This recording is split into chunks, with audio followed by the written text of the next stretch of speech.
Hi, ಎಲ್ಲರಿಗೂ ನಮಸ್ಕಾರ. ಇವತ್ತಿನ ಸ್ಟಾಕ್ಸ್ ಯಾವುದಂದ್ರೆ ಒಂದೇ ದಿನಕ್ಕೆ 100% ರಿಟರ್ನ್ ಕೊಟ್ಟಿರೋ, ಒಂದೇ ದಿನಕ್ಕೆ ಡಬಲ್ ಆಗಿರುವಂಥ ಸ್ಟಾಕ್ಸ್ನ ಸ್ಟಡಿ ಮಾಡೋಣ. ಮತ್ತೆ ಫ್ಯೂಚರಲ್ಲೂ ಕೂಡ ಮಲ್ಟಿ ಬ್ಯಾಗರ್ ಕೊಡೋ ಚಾನ್ಸಸ್ ತುಂಬ ಇದೆ. ಆ ಸ್ಟಾಕ್ಸ್ ಯಾವುದು ಅಂತ ಸ್ಟಡಿ ಮಾಡೋಣ ಡೀಪ್ ಆಗಿ. ಸೇಮ್ ಎಸ್ ಲೈಕ್ ವಾರನ್ ರಿನ್ಯೂವಬಲ್ ಮತ್ತೆ KPI ಗ್ರೀನ್ ಮತ್ತೆ ಸ್ವಿಟ್ಜರ್ಲ್ಯಾಂಡ್, ಇದೇ ರೀತಿ ಈ ಸೆಕ್ಟರ್ ಅಲ್ಲೇ ವರ್ಕ್ ಮಾಡ್ತಿರೋಂಥ ಹೊಸ ಸ್ಟಾಕ್ಸ್ ನ ಸ್ಟಡಿ ಮಾಡೋಣ. ಯಾವ್ದಂದ್ರೆ ಪ್ರೀಮಿಯರ್ ಎನರ್ಜೀಸ್.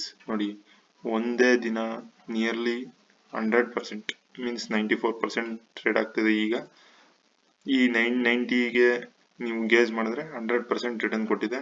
ಸೊ ನನಗೂ ಕೂಡ IPO ದಲ್ಲಿ ಸಿಕ್ಕಿದೆ. ಸೊ ಒಂದೇ ದಿನ ನನ್ನ ಇನ್ವೆಸ್ಟ್ಮೆಂಟು ನಿಯರ್ಲಿ ಡಬಲ್ ಆಗಿದೆ. ನೋಡಿ, one day return 93.47 plus 14,000 profit ಇದೆ ಒಂದೇ ದಿನ. ಸೊ ಈ ಸ್ಟಾಕ್ಸ್ ಇದು ಯಾವ ಸೆಕ್ಟರ್ ವರ್ಕ್ ಮಾಡುತ್ತೆ ಅಂದ್ರೆ ನೋಡ್ಬೋದು ನೀವು. ಇದು IPO ಬಂದು 450ಗೆ ಎಸ್ಟಿಮೇಟ್ ಮಾಡಿದ್ರು, ಬಟ್ 937ಗೆ ಲಿಸ್ಟ್ ಆಗಿದೆ. ಸೊ ಇನಿಷಿಯಲಿ ಟೈಮಲ್ಲೇ 108% ಪ್ರಾಫಿಟ್ ಕೊಟ್ಟಿದೆ. Okay, premier stock price can double on listing ಇದೆಯಾ?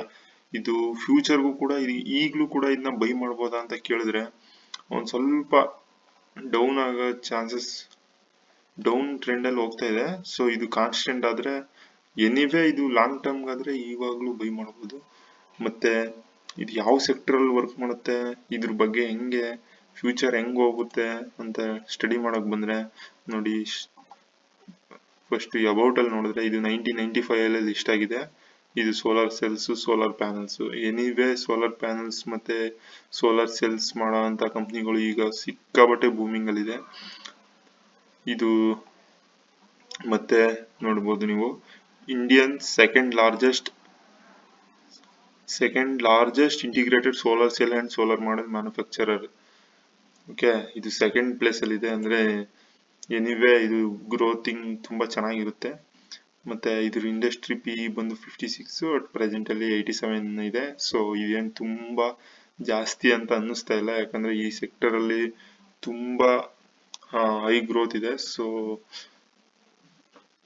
ರಿಸ್ಕ್ ತಗೋಬಹುದು ಅಂತ ನಂಗೆ ಅನ್ಸುತ್ತೆ. ಆಮೇಲೆ ಇದ್ರ ಪ್ರಾಫಿಟ್ ಲಾಸ್ ನೋಡೋದಾದ್ರೆ ನೋಡಿ, ಎನಿವೇ ಸೇಲ್ಸ್ ಮಾತ್ರ ಕಂಟಿನ್ಯೂಸ್ಲಿ ಇಂಕ್ರಿಮೆಂಟ್ ಆಗಿದೆ. ಈ 23 ಮತ್ತೆ 24 ಅಲ್ಲಿ ಡಬಲ್ ಗ್ರೋತ್ ಆಗಿದೆ. ಓಕೆ, ಆಪರೇಟಿಂಗ್ ಪ್ರಾಫಿಟ್ ಅಷ್ಟೇ ಡಬಲ್, ಯಾಕೆ ಟ್ರಿಬಲ್ ಆಗಿದೆ ಆಪರೇಟಿಂಗ್ ಪ್ರಾಫಿಟ್. ಮತ್ತೆ ಪ್ರಾಫಿಟ್ ಬಿಫೋರ್ ಟ್ಯಾಕ್ಸ್ ಮೈನಸ್ ಇತ್ತು.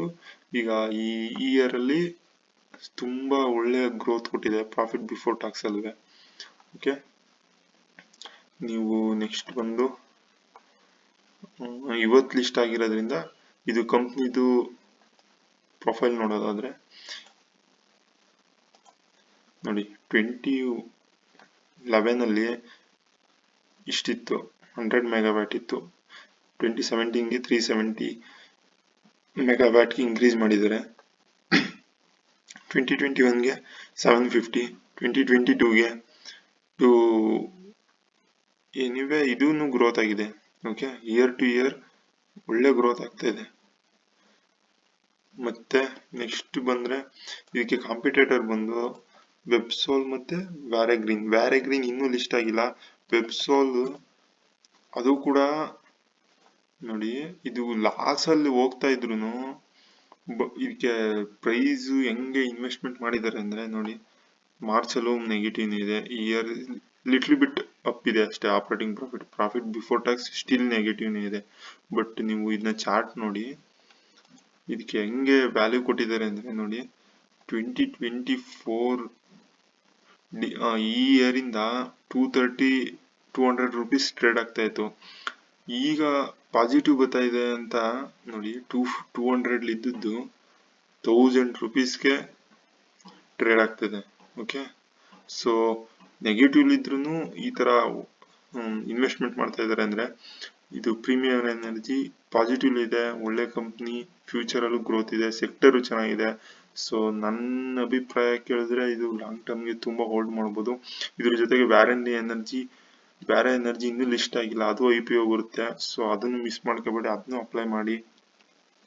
ಸೊ ಇದನ್ನು ಇವಾಗ್ಲೂ ಕೂಡ ಬೈ ಮಾಡ್ಬೋದು. ಲಾಂಗ್ ಟರ್ಮ್ಗೆ ಮಿನಿಮಮ್ 5 years ಆದ್ರೂ ಹೋಲ್ಡ್ ಮಾಡ್ತೀನಿ ಅಂದ್ರೆ ಇವತ್ತಿಗೂ ಕೂಡ 94% ಪಾಸಿಟಿವ್ ಇದ್ರೂ ಬೈ ಮಾಡ್ಬೋದು.